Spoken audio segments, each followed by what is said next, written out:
back. We're back and we're doing a little cheeky intro to this episode, boys. Dropping at 7 p.m. every Tuesday from now on. We're going to make that commitment. Give me some skin. Right, that's going to happen. Last week we had Nathaniel Valentino sat in that chair. It has gone bonkers on the TikTok. That boy's got a bit of like dislike out there, which I struggle to understand because I thought he was genuinely sound as fuck. Yeah, really lovely. Like in all the time. I mean, we all sort of thought he was pretty sound on the show. Like you obviously stayed up till 6:30 in the morning, winding past everyone else, keeping it locked. Mm-hmm. But we all thought he was pretty sound. Absolutely mint. Really nice guy. He was genuine as fuck. Like, I think it's just the way that the media portray people a little bit, isn't it? Yeah. No, absolute legend. Like, obviously, buzzing he came and did the pod with us. Really enjoyed the crack beforehand. Really enjoyed doing the pod, and then we even had a bit of crack after, didn't we? Like, I think absolute legend. Like I say, he does think you like people, though, doesn't he?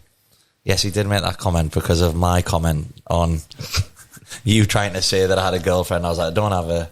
You don't have a person. Yeah, no. So he thinks you are open-minded. Definitely girlfriend. But I don't have a girlfriend at the minute. So you're not nice. You're not pansexual. No, I am not. PSG came to town. Yes, came to Toon.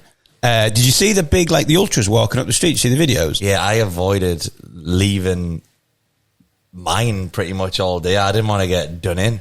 It was like right outside. You'd have been fine because you'd have been like, no, I'm a Borough fan. And they'd have been like, who? What's going on? I try to avoid it all. Like I loved it, but obviously I've lived here a long time, and of this time that I've lived here, there's never been anything like that here, because obviously you've only just got good again recently after you got all that money. Do you know what I mean? And you haven't been good consistently like the Borough. Genuinely, you could say anything right now, mate, and I just could not give a fuck. I think I'm still pissed from Wednesday, to be honest with you. So. But like it was incredible to see, wasn't it? I mean, yeah. I hate to admit it, but I celebrated Newcastle scoring. Yeah. I feel like it's always that thing, isn't it? It's when it's an English team in Europe. Yeah, kind of look at it differently. Unless it's Liverpool. I celebrated your score, and I'm embarrassed to admit, but it's just so good for the city. And like I say, it was mint, but it was a bit like weird, that old crack in town. I imagine if you were in the mind frame of going to the match that night, you'd love it all. But obviously, when I was like wanting to quickly go to the shop, so like quickly pop down to the office, I was like, I'm just going to do stuff for mine. I was asking that, right? Will this happen with every European side that comes to St James's? I think it'll definitely happen with Dortmund, because obviously their fans are I would probably say that the Dortmund fans in European football are probably closest to the way the Newcastle fans are. Like, super passionate about the club, and obviously like alcoholics displays and just love getting yeah. Milan fans, I'm not too sure about, to be honest. I don't think. But they've got that ultra like section of their. I think the PSG ultras are just next level. To be fair, like, what I will say about the PSG fans, like, the walk up the stadium was phenomenal to see. Like, it was unbelievable, like the drums and the flares and everything. And like, even like the 3-0 down, they get one goal, and like the setting off the flares in the stadium, and like the crowd just like all the way through for the 90 minutes were like well and truly behind them. But like, what a fucking day. And like, I think the biggest thing for me, the biggest shock was like waking up yesterday morning, like getting into town, and like the town just being like sound, and I know, you know what I mean. I know like, what you're saying about this whole incredible day with you beating PSG in the Champions League, because I had the same thing on Tuesday. We beat Cardiff 2-0 at home in the Championship. Made a clean sheet. It was amazing. We're now not bottom of the league anymore. Wales is a different country. That could class as a European international fixture. No, there was 30 of them rocked up to the stadium beforehand. It was brilliant, honestly. Have you ever been to St James's as an away fan? Oh yeah. Have you? Because they sit in. If for anyone who doesn't, heaven, they sit like so high up in that, like sort of like behind the goal to the left hand corner, don't they? I've done it a few people. I've done it a few times. The first couple of times we actually won. Another time, I always remember, because I always worry my mum and dad about this. I got when you were younger, did you used to get like Christmas presents under the tree, and then like a little surprise Christmas present in your stocking, or not? No? I mean, I had a stocking, but it had coal and oranges in it. Well, thumbtacks.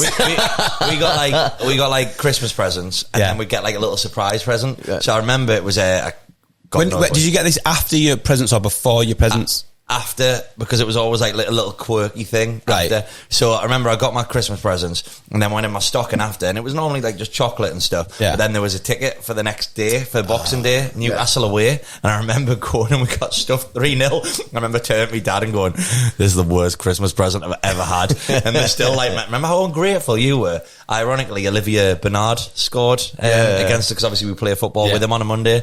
He scored. I've never told him that he ruined my Christmas, but I love a bit of Christmas chat. Like, so what's your Christmas day? Is it a cop out if I do too? To what? I don't know. Christmas. No, of course not. No. I'll come back to you. No, I'll come back. I'll come back to you. I was just being like, I love people's traditions at Christmas. Yeah. So like, because some people are allowed to open a present on Christmas Eve. Yeah. Do you know any of these? I wasn't allowed. You weren't? No. No, well, it's pointless for me because my birthday is the day before Christmas Eve, innit? So. Oh, mate, well, my birthday's the 27th of December, so I feel your pain. Like, it's awful. The 14th of October. However, that is very soon. It is. That is very soon. It is awful, though, because you get a lot of people who, I'm going to put the sad music on for this, you get a lot of people who are like, here's your joint present for birthday and Christmas. Oh, I know. And you're like... Is that a thing for you too? Did that happen? Oh, it used to happen to me all the time. It used to happen to me, but like...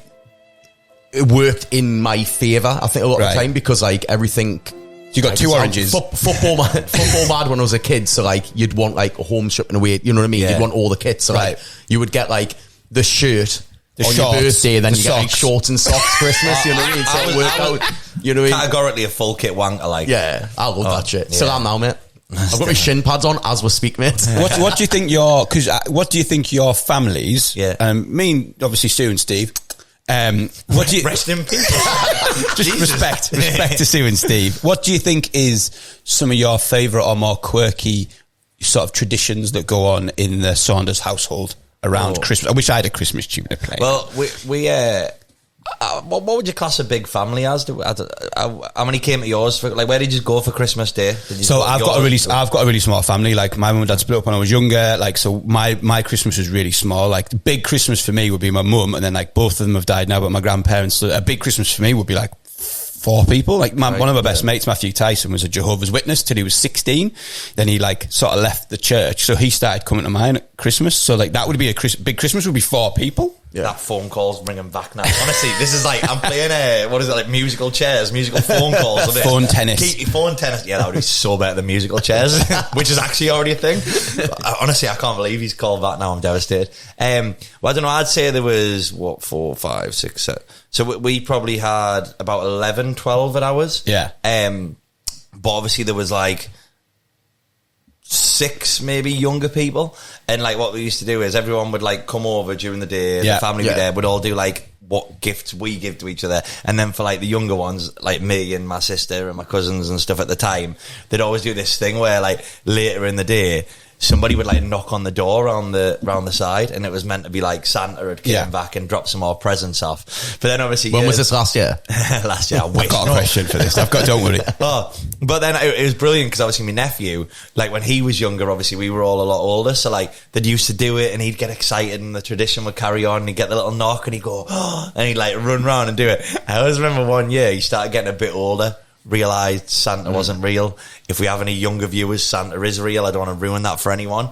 But he like goes, they do the knock on the door, and you see him, he like rolls his eyes as if like, oh, here we go again, right? And we all like noticed that he did it, so we're like, right, fuck him. Like next year, the next year, I swear to God, he remembers, right? The day's getting on, and we like started doing some games on the night. He went, where's that knock coming? And we were like, you cheeky bastard, after you rolled your eyes. So what age do you think, and obviously, you know, close the ears of any small children watching, what age do you think you were when you started to realise that perhaps... I found out early, you know. No, I did, because I remember I went to Stephen Pritchard's house. Yeah. Shout out Stephen Pritchard. And I remember...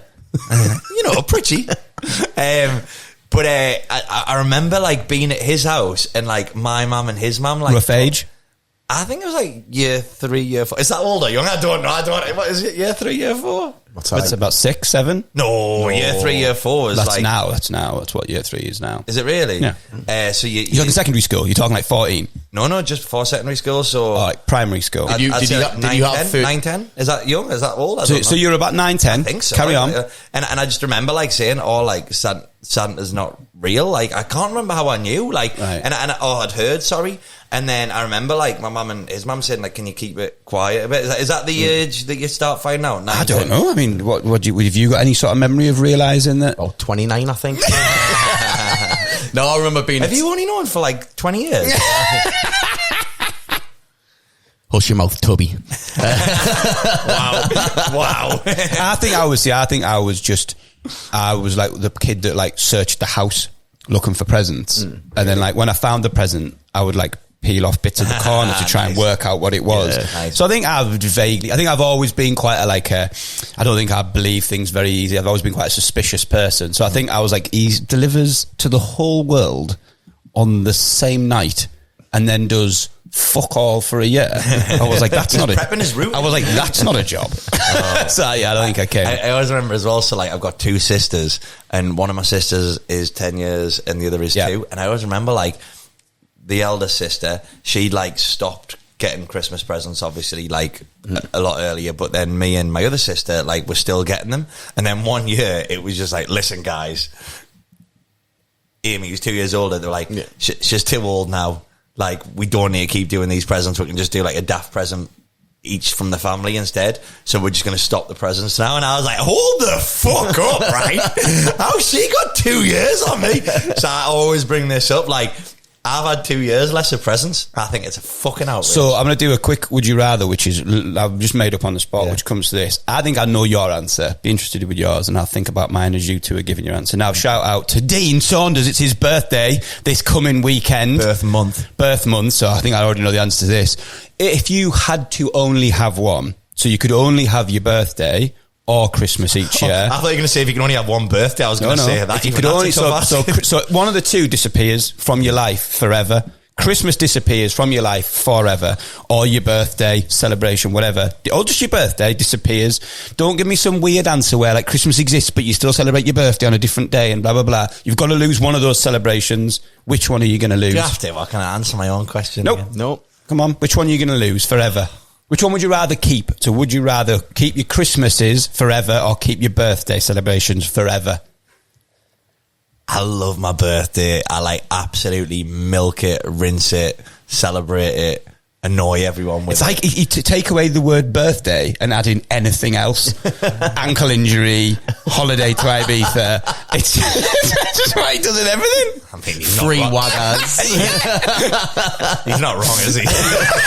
That's why I'm just staying very quiet. So simple answer, yours is birthday. Nah, it's not. You keep birthday. Nah, like as much as I love my birthday, Christmas is family, innit? Like, you see your pals all the time. Fair. Christmas is family. You can't beat like that day where... And do you know what I like about Christmas?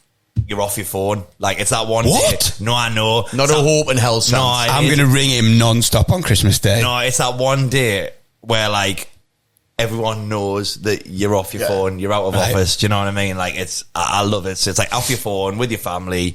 I've got to keep Christmas. Right, what are you going to go for? I'd keep Christmas, obviously, again, like, it's a family side of things, but then again, on Christmas for me, I'll just end up working all day because I'm the one that's in the fucking kitchen, so...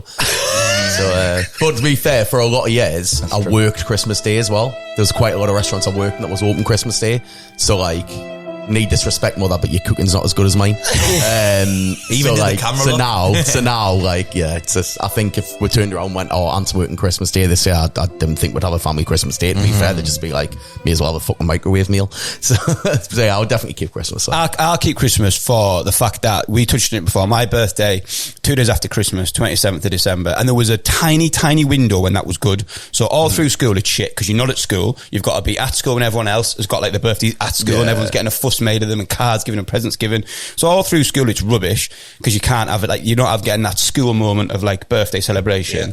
there's a golden window in my like memory between the age of about 18 and about 22 where like, because Boxing Day was such a big night out, like we used to go to Shindig, we used to go all kinds of places, you could kind of pretend that everyone was out for your birthday because they were going out Boxing Day and it became your birthday at midnight, and then everyone was like at the afters, and then you'd be like still together like on your birthday. So there was a golden 4 years. Then people start getting like in relationships, going to unis, whatever, like, and then just no one's fucking with that because it's like, it's Christmas, mate. I'm like, I'm with my family or I'm with my girlfriend. Like, that's just not happening. And so I stick with Christmas because I really fall for the romanticism of Christmas, like the Christmas adverts, the Christmas music, Christmas like songs, Christmas markets, Christmas songs from Home Alone 2. I love it. Like I'm gonna stick with Christmas. So we're gonna have to do some sort of like special Christmas episode. Love it. We're gonna have Santa on the podcast. Yeah. Let's do some Apples Christmas. Xavier. Remember Let's do him? some He used to Christmas. live in Middlesbrough. Yeah. Was he Santa Claus? He looked like him. You looked like him, yeah. So we've got Kimick coming up now. 2 Scottish lads. Legends. Yeah, really good lads, young lads. Started, haven't been together too long. We'll find out about how they kind of came up with the idea Never Miss a Beat for their first massive tune. We play like a really interesting game of Guess the DJ, which turns out to be harder than I think they thought it was going to be. And we find out how they came up with the name, because we talked about the branding, how that was difficult. We find out who supports who in the old firm. Yeah, old firm split, blue and green. So yeah, Kimick coming up now. Stay tuned. And I was going to say, obviously, that night as well, they performed at Face Melter and absolutely smashed it. Like, absolutely smashed it. Legends. Can I quickly do one thing as well before we go off, please? Yeah. Quick one for Gareth Horsley, who has organised the Bradley Larry Champions charity football for the past 5 years, has officially left the charity now, so he's going to spend a little bit of well-earned and well-rested time with his family after helping to raise £151,000 as a Newcastle fan for a charity based around Sunderland. So yeah, just wanted to give my massive thanks to for Gareth for getting me involved in it, and obviously passing on from everybody in the foundation. Massive thank you for everything you've done. Incredible. Right, if you're watching the pod and you enjoy it, hit that subscribe button, hit that like button, and if you enjoy it and you find it interesting, send it to someone else, share the pod, pass the pod, get more people watching. We'll be right back in a couple of seconds with Kimick. 1, 2, 3, 4. 1, 2, 3, 4. Right, Kimick. Is that how you say it? Because I've heard it debated whether I was saying it the right way or not. Is that how it's Kimick, yeah. Kimick? But people say Kimmich though, like the Bayern Munich player. Right, okay. And does that annoy you? Nah, it doesn't annoy us. It's just like, but it doesn't annoy us. But we need to tell everyone that it's Kimmich. Right, so it's definitely Kimick. Saying it right now. And give us both your names. I'm Christopher. Christopher and Kieran. What were you were calling him Chris before? What were you calling him before? And it was like, is he all right? Because you said Christopher, but what were you? I call you Chrissy a lot. Oh, Chrissy, right? Chrissy, yeah, that's what you were saying, Chrissy, right? So we've got Chrissy and Kieran. Where does the name come from? Because it's not. It doesn't seem like we've had recently on the podcast Murphy's Law. Yeah, brothers. Last name was Murphy. I mean, I also have just been given the cue to just, for context, they were filmed around a similar time as you guys, so I am wearing the same t-shirt because of that reason. Not that I am wearing it again. It is the same day. Thank you. That's all I want to get out. You set me up. We're doing it, and I didn't spill donut on it as well. We didn't spill donut on it. No Greg's Donuts. No Greg's Still looking Donuts. for that Greg sponsorship. I'm still in the queue. Waiting for you. I might just start wearing Greg. You know that Greg stuff that you can get. I might just start wearing full head to toe. Oh, is that? No, you can get Greg stuff as well. Can't you? Selling Primark. We do some like bar crawls, and I think loose crawl, and I think we did like a themed one once, and somebody came as like a full Greg's outfit. It wasn't me, surprisingly, after how long I've just taken there to get them, but I did like that outfit. So anyway, where's the name come from? Because again, we've touched on this, coming up with DJ names, coming up with brand names for nights, for nightclubs, for restaurants, all kinds of things is difficult. I obviously am aware of you from a lot longer ago as being like an individual artist. So when you kind of came together, how did the name come about? Well, the name is actually our initials, so that's where it comes from. So Kieran's is Kieran Ian McLean. Mine is Christopher Ian McCormiskey. Nice. Like backwards, obviously. Yeah. Back to back, isn't nice. It? I love that. Like that.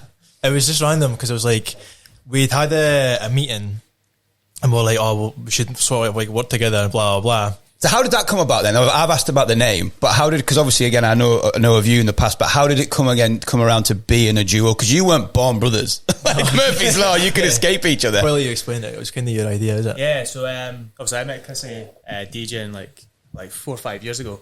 You had a uni project. You had to put on an event. Okay. Put on the event, and it was in a wee bar in Arbroath, was it? Tiny place, yeah. There was like 2 people there, and that was us. But you had to just put on like an act just to pass your course and stuff. So it got me involved, and then we kind of just kept in touch from there. Oh, so you were the act? Yeah, they got put on. Well, yeah. So essentially, I was at uni doing music business. Nice. And one of the parts of the course was to put on like a live event. It didn't have to be like, no one had to come buy a ticket. You just had to put on a live event, take a photo to show that it was obviously a real thing, and then that was you passed. So, but it was all self-funded, and obviously as a student you've got no money. So it was like me and a couple other guys on the course. Long story short, I won't bore you, but they ended up they couldn't play anymore, so it was just me. I was learning how to DJ like 2 weeks before that, because I was like I only wanted to be a producer at this point. I didn't want to be a DJ. Anyway, there's a small place in Arbroath, close to where we're from.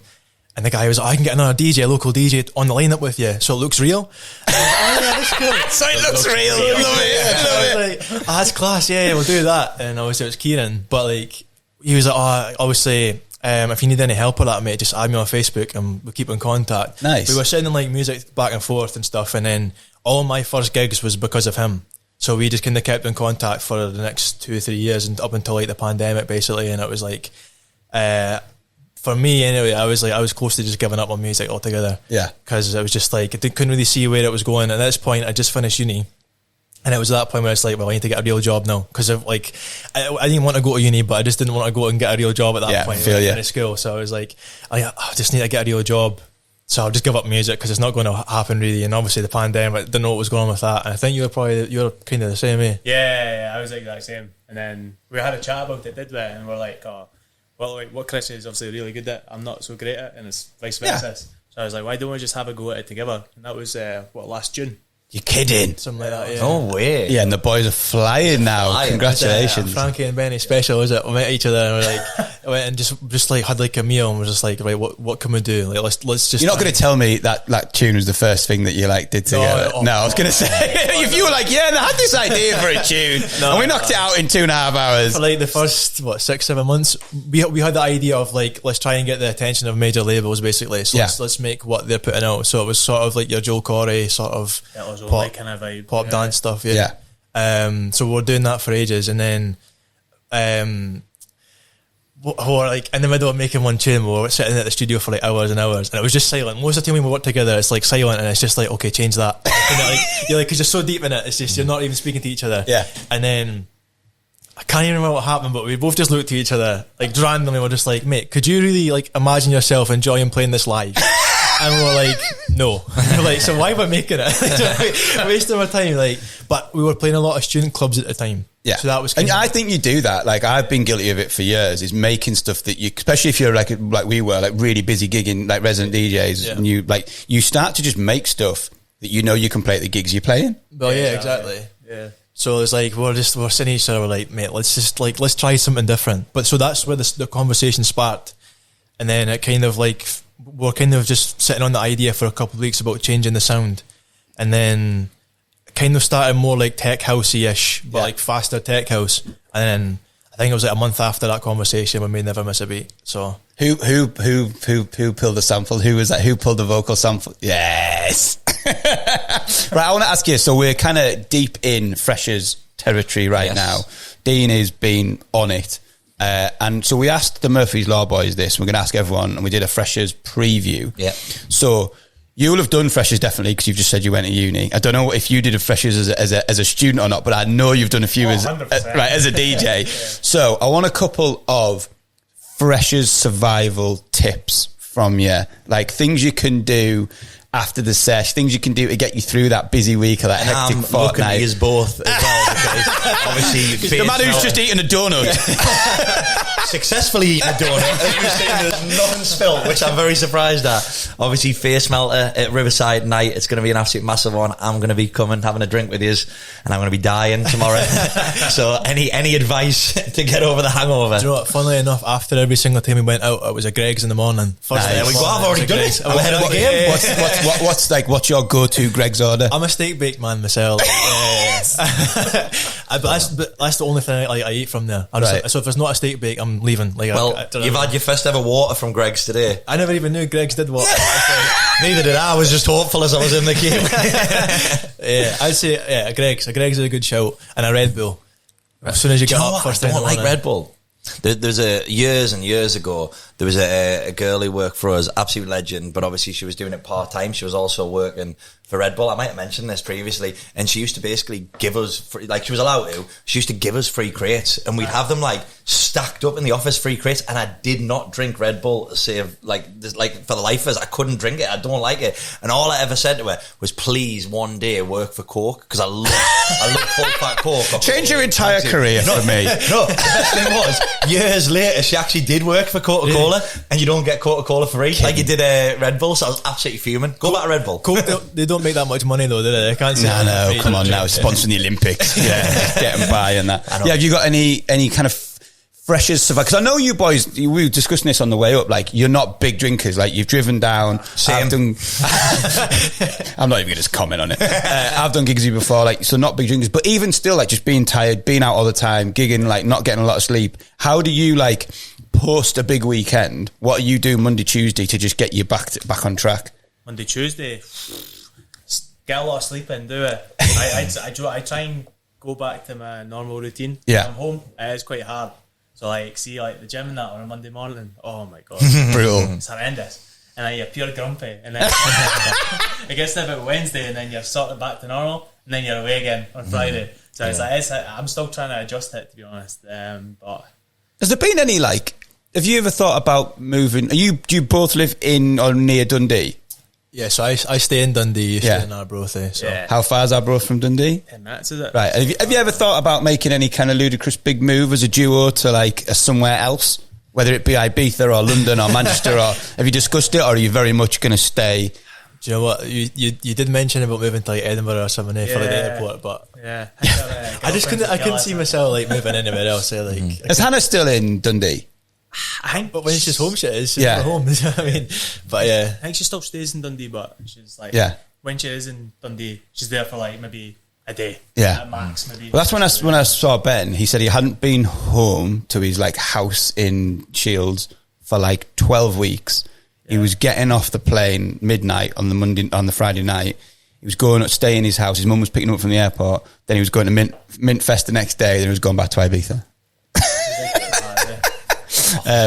But so yeah, like so when you just said there like how recently you kind of came together as Kimick. I'm mind blown at that point. Yeah. Anyway. What would you say has been your favourite club to play since that kind of explosion of like the Mr. Beat record?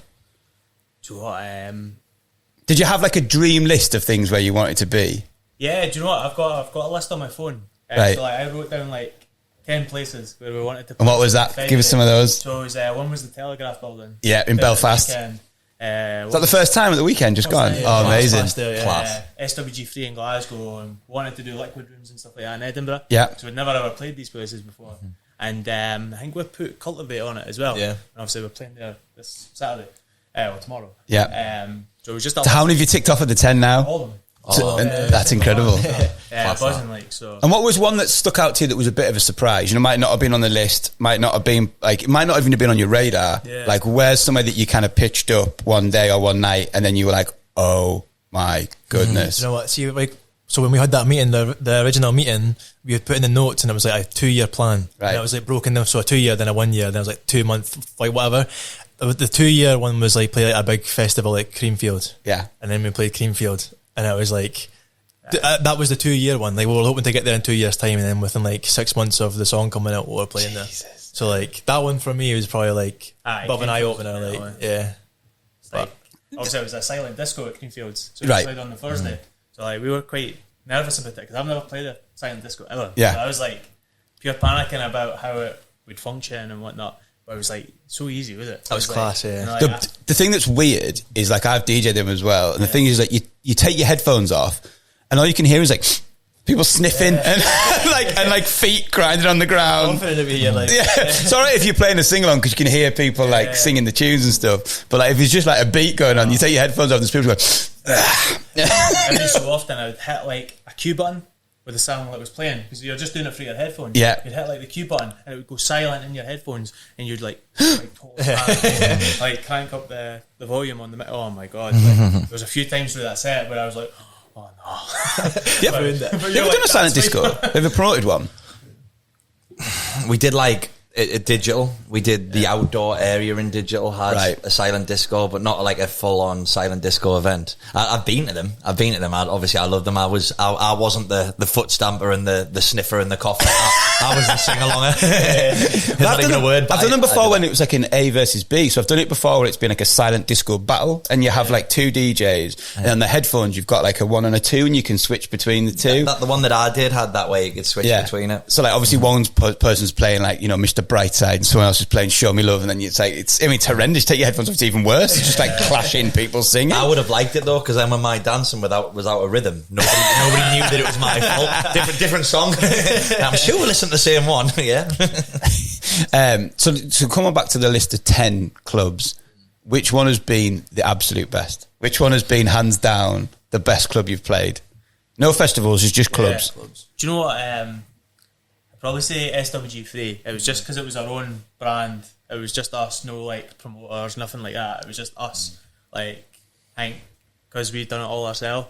When it like sold out in that, we were just How many like, tickets did you sell for that? for the warehouse, it was 600. So it was the warehouse room, but like we're not from Glasgow. That was like second time we'd played and stuff. So like that was a good feeling. Just to like look out when you were playing and just be like, like we've done this ourselves. We've done every element of this. Yeah. But What was the other venue in Glasgow? We played for Techno Prisoners. Classic Grand. Classic Grand. Oh yeah. We stood up, there was like a VIP section right at the very back, and we were both standing there, and I was like, tears in my eyes, like, because it was sold out, it was 800 people, whatever there.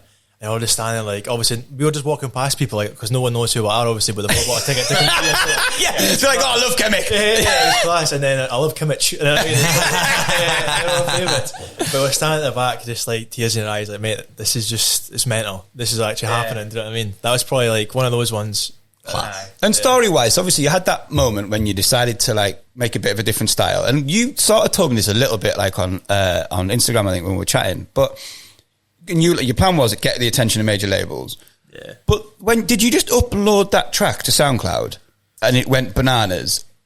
It was TikTok first. Right. Okay. So like, we had like before. Obviously, we both went full time music. We had like 2 or 3 hours a week to work on stuff on a Tuesday. Okay. And I was actually driving home from Arbroath, where I used to work, and Kieran was like, "Mate, do you know the Kaiser Chiefs song Never Miss a Beat?" I was like, "Yeah," because I got brought up and all that stuff. Yeah. And I was like, "Of course I know it." He's like, "Do you think we could make that into like a dance banger?" And I'm like, "I don't know, mate. Like, it's a bit of a weird one, but we could try it." So we'll give it a go. Anyway, we done it. The initial idea of the song come in about 20 minutes. And Kieran was like, "Oh mate, we need to stick that on TikTok. Like, that's so good. We need to stick it on TikTok." I was like, "Mate, it's not even anywhere near like, ready to show people." Like, I was like, honestly, like a dog with a bone. Eh? so we put it on there, worked on it for like the initial idea was to put it on TikTok. If it gets a good reaction, we'll put it up on Friday. Like, we'll finish it and put it on Friday. Okay. So and was this on a Kimick account? Yeah. I already had a Kimick account. At this point. We only just started like sort of putting stuff up on TikTok. I don't know, weeks before that, because our manager was like, "You need to start using TikTok as like an artist." Like, I think it helps as well having a fresh account like that, because I think you get like, you know, you can get into a point with TikTok where you've like, I think you've put a lot of this is my DJ one. You've put a lot of content up that no one cares about, and like the algorithm's already decided. We're just whatever you put on now, we're not going to show anyone. So I think having a fresh account like that can help you. Yeah. So it was like we worked on it for the rest of the hour, and sort of stuck it on TikTok. As I said, I went for a drive, and then I think he went home, drove up the road, and he was like, "Mate, check TikTok." In my head, I had it that it was going to be a lot of like indie fans hating us, like, "You've ruined my favourite song." So I was like, "Oh, here we go." So then when I checked it, and it was like, I don't know how many views, on 50k or 100k views or something like that in a couple of hours. That's insane. I was like, wait, what's going on? What was the visuals behind it? Like, what did you? Because I never saw that post. What did you put? It was just us sitting there. Oh, right, so it wasn't right. It was like one caption. It was like, new remix. What do you think of this? Blah blah blah. And it's just us like iPhone microphone, and everything like that as well. There was no like audio, like proper audio, nothing. That was just like that just took off. Where did you get like this? They did this once, like last time with the Murphy's Law Boys. I asked them what DAW they're using, and we got over it real quick. So I don't want a full on geeky thing.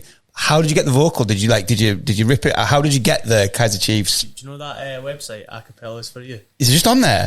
That's insane. Just a studio acapella of an indie tune. That's insane. So we said that. I was like, it'll be probably tricky getting this vocal.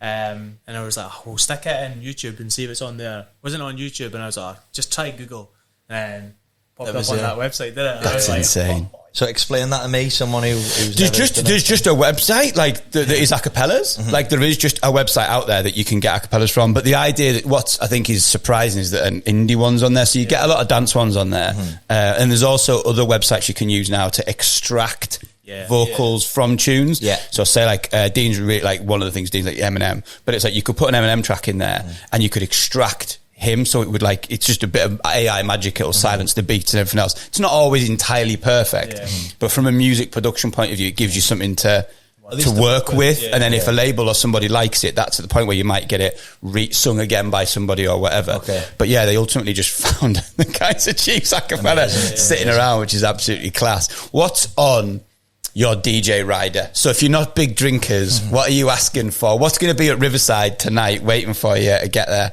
What have we got on there?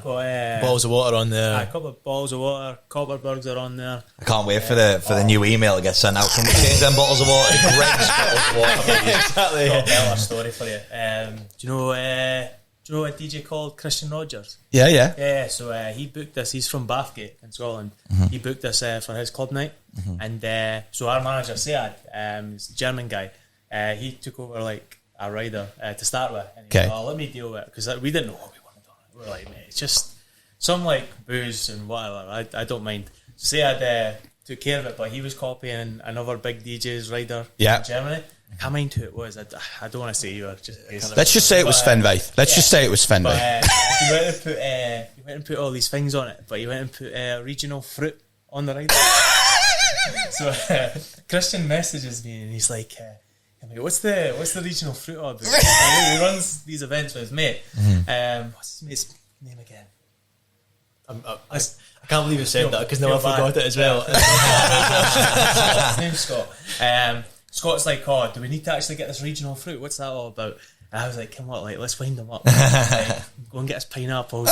I was going to say, what is even the regional fruit of Scotland? Do you know what I mean? So on the night we get there, there's a big bowl with like blood oranges all sliced up and a big pineapple. Do you want to tell them what happened with the pineapple? Yeah, so so obviously we'll have this big massive pineapple, right, and we're like dancing about with it and stuff like that, and behind the DJ booth, and Christian comes up with it and just decides to launch it in the crowd, basically. I don't even know what happened. A moment of madness was just like, we're going to throw the... Feels like danger. Yeah, we're going to throw the pineapple. I would not fancy having a pineapple hit off me. Straight off your head. Exactly. So we're looking at each other like, what's just happened, man? And then nothing for didn't hear anything for like, I don't know, half an hour. And I was up there, I was getting my bottle of water, and I was about to come back, and I just seen a pineapple come flying. It was the security guard, like, who threw pineapple? I was like, oh no. Sweating, man, he was that angry. So we took the pineapple off the rider after that. Yeah. Regional fruit. I mean, I've seen how angry people get when, you know, like when the blow balls get hit into the crowd, but a pineapple, that's risk of concussion. I've asked you this before, and I feel like you've never given me the answer I wanted. So and I'm probably still not going to, because there's probably a reason. But there must be something fun that you've had on a rider, like for a festival or for a gig, or do you just not deal with them? Do you not see the riders? I've not really dealt with them. Like, there's not really been any. Not that I would have dealt with that were fun ones. Like I say, there's been specific stuff. Like I say, when we did Loose Fest last year, Black Eyed Peas had ridiculous amounts of hotel rooms. They needed like the backstage cabins, like away from other people and stuff like that. Like, asking for a lot of Sean Paul this year at a lot of hotel rooms and things. So like, obviously they've asked for specific things, but like not funny ones or anything like that. I think there's a few things that come to mind. Like one of my favourite ones was, there used to be a big festival, Evolution in Newcastle. I think Iggy Pop played it once. I think it was Iggy Pop, and he basically one of the stipulations on his rider was that the bins were emptied in his dressing room when he was on stage. So when he came back after performing, empty bins. Definitely got nothing like that. But Jim used to just sit and like, there was ones like people would request like, 20 colours of Sharpies and like a postcard from a local thing, and Jim would just sit there and go, no, no, and then just like, do you think people fax them back? Have learned, like, because of how social media is and stuff, do you think people won't take the piss as much now because a quick little fucking photo on social media they'll get absolutely rinsed? Yeah, I don't know. It's do you think people have just grown up? Some people like you said before, some DJs have these just huge standard riders, which are just like repeat, like I'm talking like the global elite, do you know what I mean? And they just get rinsed for everyone. So it'll be like 20 premium lagers, 3 bottles of premium spirits, like 7 white towels, and it's like, and you like, and I've seen like when you've seen it as well, the club will go and get all this stuff, and then the act will not touch any of the stuff, but you've been running around all day going, I need 7 premium white towels. Was it you telling us? I don't even know if this was a joke at this point, but somebody had said like it was like a bag of sweets, but they only wanted like say it was Harry only the blue M&Ms, only the cherries or something like that. I've heard stuff like that before. We never even got yours finished. Sorry, so you've got what you'd asked for water. What else is that? Water, Copperberg, and cans of Coke. I've got a few Red Bulls on there as well. So do you have like a couple of cans of Copperberg? Like, is that the deal? You'd have a couple of cans, but then you don't go too crazy. Sometimes, like, because it depends on if we're like driving to the gigs. If it's like Ireland or that, we'll maybe have a couple. But Kieran's back on his fitness train again as well, so I was like, looking good. Yeah, so you're not really touched them, but like, depends how we feel. Might have a couple. Or do you know we could get him round to your gym in yours before? Like, Dean's got a gym in his house. Yeah, Dean's got a gym in his house. It only ever gets used at pre-drinks. So I don't gym the whole of the week. It's like, right, we're going out at night. I'm like, fuck, I need to do the gym. But obviously, again, I won't. But I'm always doing it while I'm drinking as well. So I'm like, I'm lifting really heavy. Like, Dean, the weights aren't on. We played this game with Murphy's Law. Yeah. They're on the scoreboard. Was it 16? They're top of the scoreboard. Well, they're top of the scoreboard, and also, as you pointed out, bottom, because there's only one team on the scoreboard. So I think theirs was 16, right? Yes. So what I've got here is, I'm going to nominate who I think you should be the person playing the game. Okay. And you two have got a connection, right? So what I've got here is a load of DJs' names, pretty well famous global DJs, right? Right. So you have to pick one. Whoa, just don't look at them. You just got to pick one, but you just like give it a bit of a rubble, and then just pick one and hand it to me. And then what's going to happen is I'm going to show this to Kieran and me and him and the cameras. Then you're going to have to guess what famous DJ you are. It's like that game where you put the post-it note on your head, except we've got a really low budget podcast and we haven't got post-it notes. So we're going to check out who this is. Oh, that's a good one. Right. Okay. Right. I'll show it to that camera now. Right, anyway, I'll put it on the screen. You've now got to beat 16 questions. You can ask us 3 any questions you like. Okay. And you've got to guess who you are representing. Okay. And you've got 16 questions to beat. Obviously, you can ask questions and you can make guesses. He's gone straight over the first question. Whoa! Right, so you've got 16 questions and guesses. Right. I've already kicked off with one there. What was it? So you're just working as a part. I was saying, like, should I know them? Like. You will, Okay, cool. I'll give you that as a free one, by the way, because they're all incredibly well known. He's feeling very generous. They're all incredibly well known DJs, or at least musical artists in the very much electronic dance music industry. We're not trying to be clever.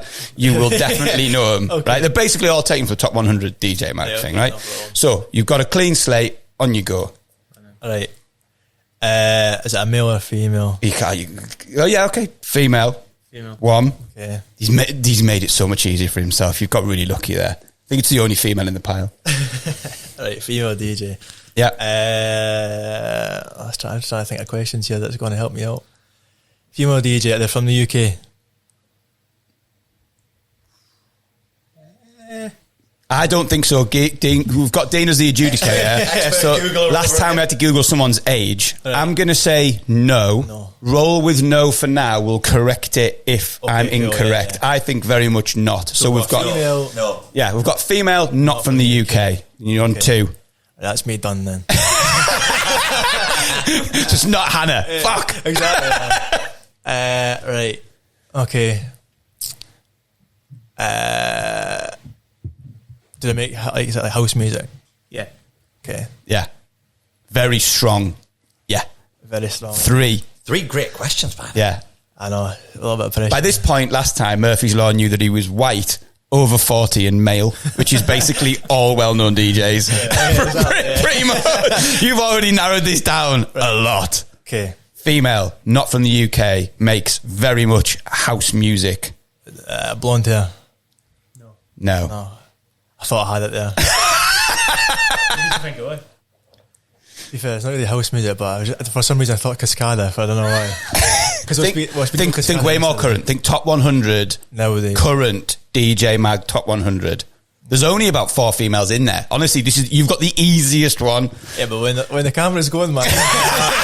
And when everyone's telling you how easy it is, how have you not got this? Come on! Right, okay. So let's run through it. Female. Not from the UK. From the UK. Definitely has not got currently blonde hair, and very famously currently not got blonde hair. Okay. Not Cascada. Very much, and I'll give you that as a free one, very much is at the moment incredibly well known for making a house music record. She's made other records, but at the moment she's incredibly well known. I would say. Say that is like, it's like I have like tune at the minute that I should definitely.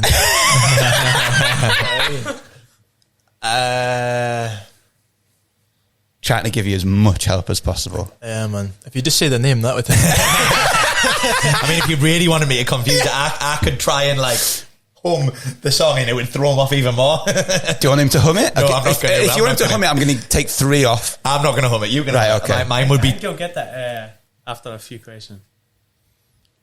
And what we're sitting on the questions just now, how many is it? So I think you're on 4. So this is going to be the 5th one. I got 12 in the bank to not finish last. Yeah, they're on 16 at the minute. Did they take 16? They took 16. And we were told before we started that he was great at the game. Yeah. So you never say that. Right, okay. Female DJ, not from the UK, does not have blonde hair. Big house record at the minute. Feel like I couldn't make it any easier. Yeah, but that's what I'm saying, man. It's like, it's easy until you You've even said because I'm all sweaty and everything, man. Right. Yes, has the heat got up in this laundry? But I can take a hum for 3 questions. I'm not going to hum it. Do you reckon you can hum it? You can hum it. Yeah. Right. Do you want to hum for 3? Oh, yeah. Right, so 5, 6, 7. You get 5 seconds of humming. Oh, Peggy Goo.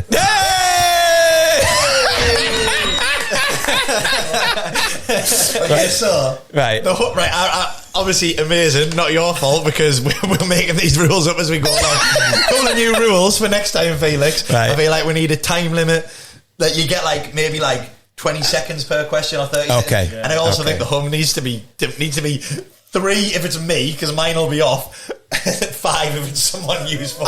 We'll take 5 then, man. We'll take 5. I think you could be top of the leaderboard for quite a while there, to be honest. That was impressive. I don't know why I couldn't get Peggy Goo, you know. It seems obvious. Yeah, it seems obvious when you know. I really like Peggy Goo as well, so that's bad. What I want to ask you was, so next year at LooseFest, we give you a... What have you got a brand above Kimick? Have you got, like you said, because you said you did SWG. What's the brand called? Sotera. Right, so we give you your own stage, and you've got, let's say, 5 artists to program along with yourselves. Who else are you going to put on that stage at LooseFest 2024 with your 5 acts? Give us maybe, I'll tell you what, let's do 4 acts, let's do 2 each. And Cascada's unavailable. And Peggy Goo is fucked off with you, so she's not playing. What's the budget? Unlimited? Unlimited budget. You 2 acts each, and it's your stage at LooseFest. Just pick whatever you want. Yeah, just pick 2 each. Do you want to start? Yeah, do you know what? If it's unlimited, probably... it's a hard one, actually. So much people. Come on, I'd take BLK, like. BLK. I think BLK would be unreal. Yeah. Probably Hannah as well. So Hannah, Kimick, Hannah, BLK. Right, so... Are we going to keep it in that sort of... Just whatever you want, mate. If we're not caring, I'm taking Swedish House Mafia then. Right. Yep. I'm going to ask you to now, give you a lineup though afterwards. So I'm a Swedish House Mafia. Yeah. Do you know what? I'm not from Scotland, but I'll go Disclosure. They're my favourite artists. Nice. I go Disclosure.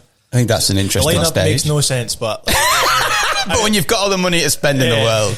Guys, we went on sale 1 minute ago and we're still nice work, everyone. Right, I'm going to... do you want to stick with the same loose advice? Oh, no, you can't. Go with the other one. I'm going to play the little tune. So we do a little feature sometimes called Loose Advice. Don't take it too fucking seriously. It's just a bit of a laugh. Yeah. It fits the whole premise of put a word with loose and we'll just keep working with it. I'm going to play an awful AI jingle that I made in about 17 seconds. It's horrendous. You can't hear it. It's for the best. And then he's going to read out some loose advice that someone's messaged in to the podcast, and we can all give a bit of advice, mainly you two, though. Loose advice, it's a giggle, don't take it too hard. I mean, already, it's hard to get in character because it starts off with, I'm a 19-year-old. You could be 19. Plus VAT. There we go. I'll try and get in character. I'm a 19-year-old house music producer. I mean, but that could be any. Sorry, I mean it's gone very specific. But a 19-year-old EDM producer, music producer, yeah, that. And I'm finding it very hard to get music signed to the labels I love. What's your advice? How do you do it? And why the fuck do I have a reading voice? I have never done that before. Thank you, mate. But yes, thank you, mate. So yeah, I mean, you told us your route, right? Yes. I know you mentioned the TikTok story, but someone's wanting a bit of advice. Would you give the exact same advice? Just make a tune and put it on TikTok? Or have you learnt more since then? Or have you got a different approach? I'd say just make music that you like. Because we were trying to make music that we liked but didn't love and try and get it signed.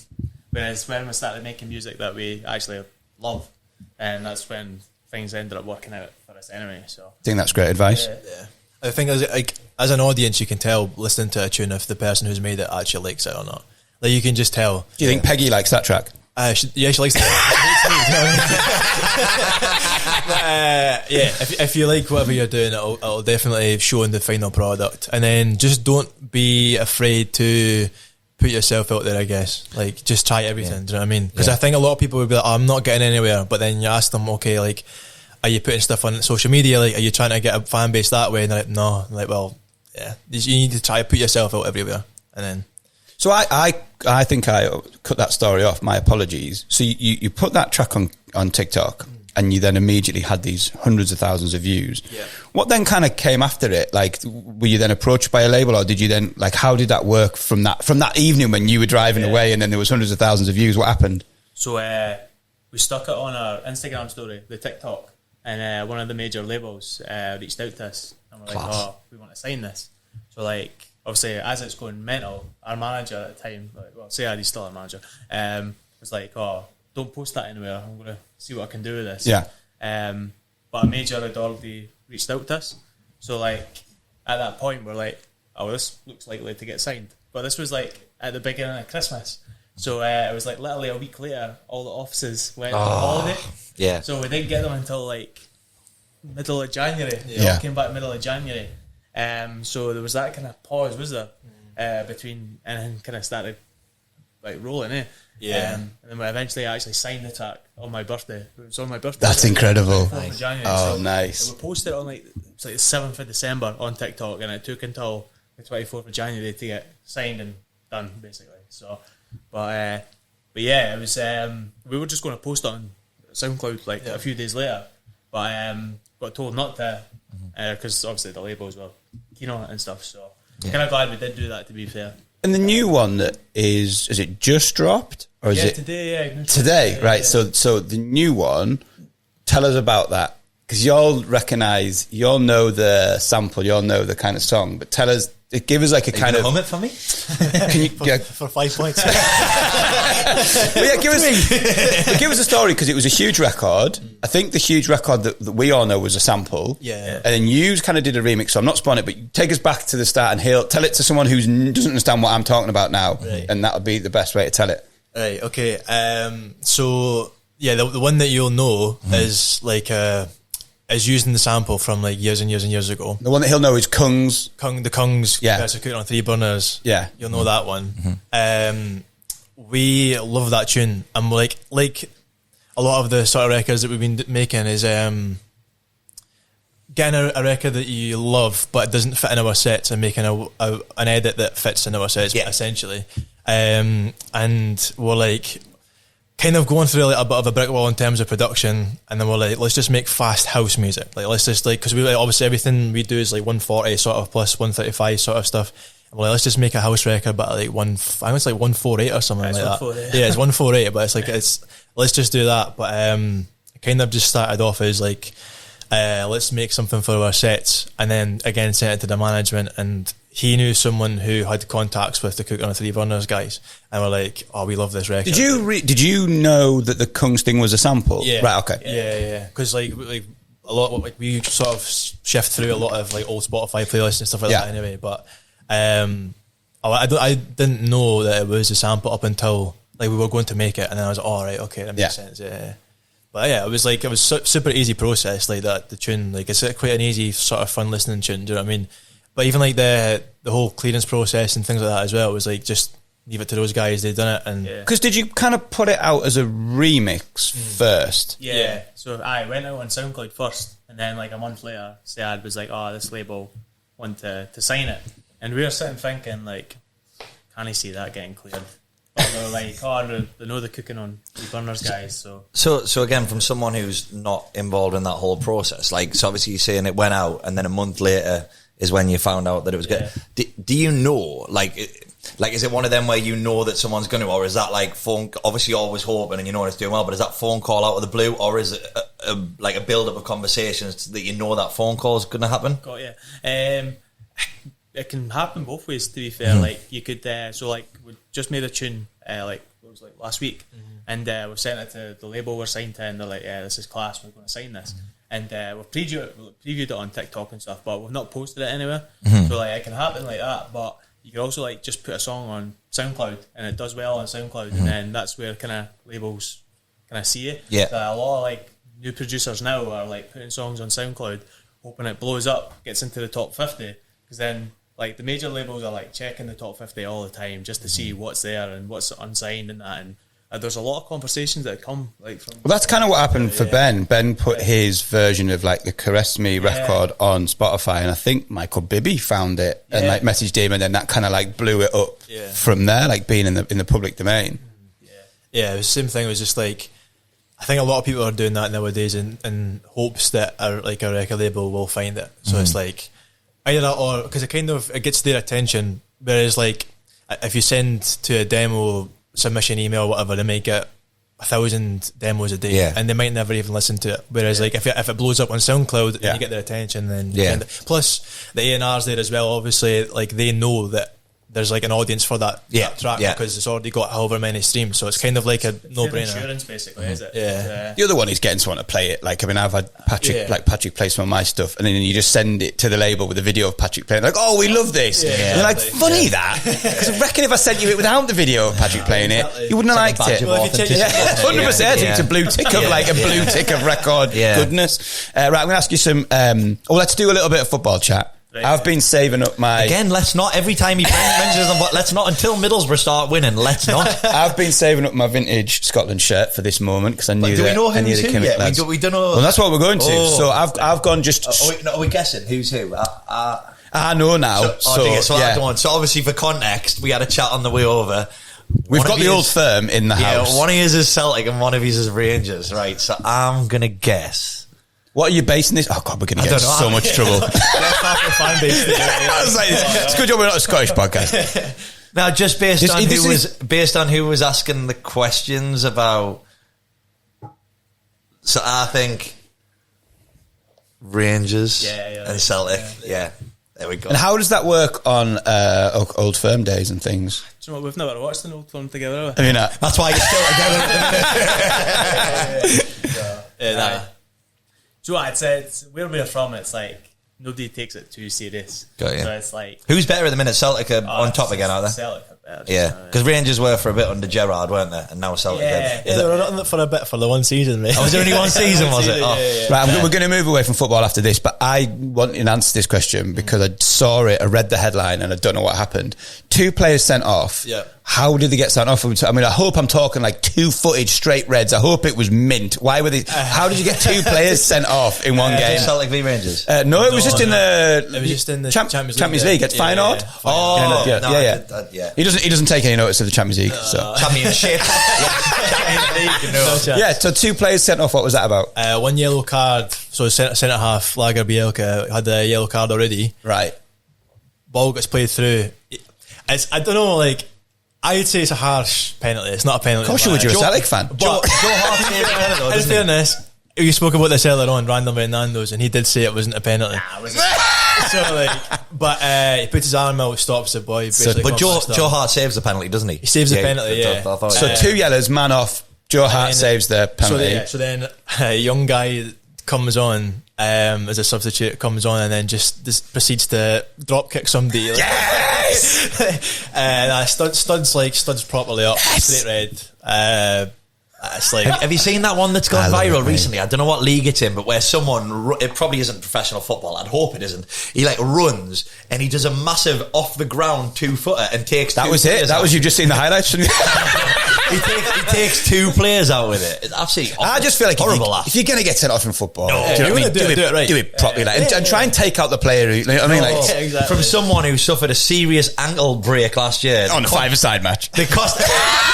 So I was like, he always go, Dean used to like play football. I was like, yeah, I could have made it. They were like, what happened? I was like, I broke my ankle. They were like, how old were you when you broke your ankle? I was like, well, it was last year, but like, let's ignore that for a second. Boy's still got dreams. Do you know what I mean?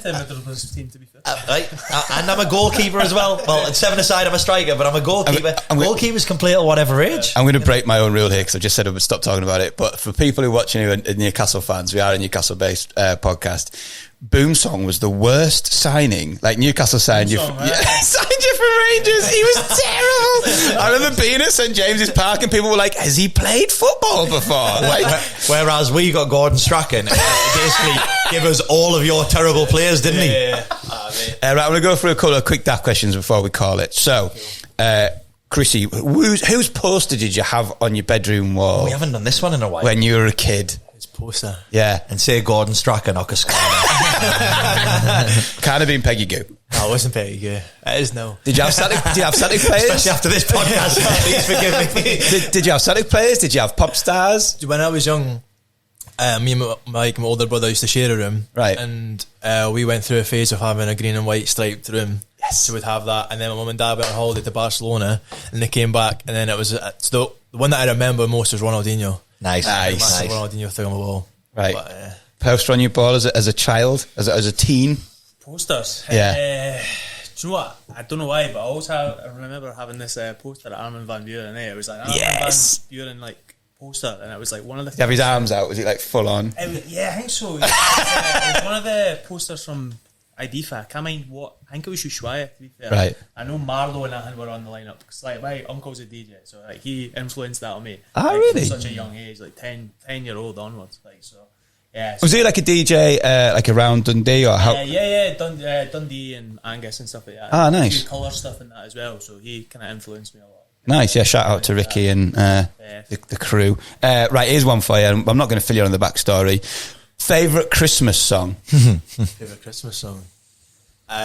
What's the Wham one? What's that again? Oh, Last Christmas. Yeah, like that love that. Like that one. Favourite? Probably Mariah Carey. Yeah, if you've been a student DJ, it's hard to like look past that. Yeah. We asked if we're going back to previous questions. You know what we can now ask? Yeah. Best film of all time. Right. Best football film of all time, at least. Best football film of all time that begins with the letter M. Mean Machine. Honestly, if I could reach you again and raise a fist pump right now, I'm still mind blown that Felix and Anth haven't seen Mean Machine. We were quoting on the Mean Machine. Yeah, I have. I just can't really remember it. I wonder why you were keeping quiet when we were on about. We were going back and forth, going, "The monk, man, that dude is beyond mental." Like quoting it word for word. You were quiet. Do you know? I don't think I've seen it. Please But watch it. I think I should. I think we should have like a. You know when they do that thing. The team bonding session. No, we should just watch it and then do a podcast. You know, like the machine reaction Goggle video. box. Yeah, like Goggle box. Just Please do it. We need to come down for it. Please do. Getting his back, and we're going to do a Meat Machine goggle box / reaction video. Yeah, I think so. Right, well, let's call it. So you're playing at Face Melter tonight. At Riverside, yes, in Newcastle, absolutely belting club, and everyone is absolutely buzzing for you. By the way, right next to the Tyne, right next to the swing bridge. It still swings, I think. Crazy, oldest swing bridge in the UK. I don't know why I've given that fact, but yeah, Riverside, absolutely awesome. Shout out some places that people can catch you in the next. You are the kings of, I would say, like the bits of the UK that love hard dance. So it's like Northern England, Scotland, Northern Ireland. I look at your dates and you're constantly just like looping around. I know you do other stuff as well, but like you constantly just loop around that bit. So yeah, where can people catch you in the next few months? What we've got coming up? We've got a few big ones, So obviously Cultivate tomorrow, EH1 tomorrow. Yeah. Got Inverness next Sold out next Saturday, week, yeah. Dublin next Friday. How far ahead are you booked? Have you got your New Year's Eve show like booked in or anything like that? No. I don't think we've got anything in stone. There was talk about it like ages ago. Okay. When I mean like it's like 2 months ago and we never heard anything back about it, so I don't know. We've got like our first London gig coming up as well. Nice. An Egg. We've got who's that with then? Who's on that Egg lineup? It's the Reboot, is it? Reboot, guys. Reboot, nice. Black Traffic as well. That'd be class. We're playing with Belters Only in the Blackstone Warehouse in Liverpool. So That'll be nice. Already as well, yeah. So that should be a good one. Warehouse in Leeds as well. Yeah, Warehouse in Leeds too. So we're slowly making us. Yeah, you're just like bleeding south as the people like, I like this 140 BPM exactly. like house. Well, thank you very much, boys. Enjoy tonight, and we'll catch you next time you're in Newcastle. 100%. Cheers, boys. Thank you very much. 1, 2.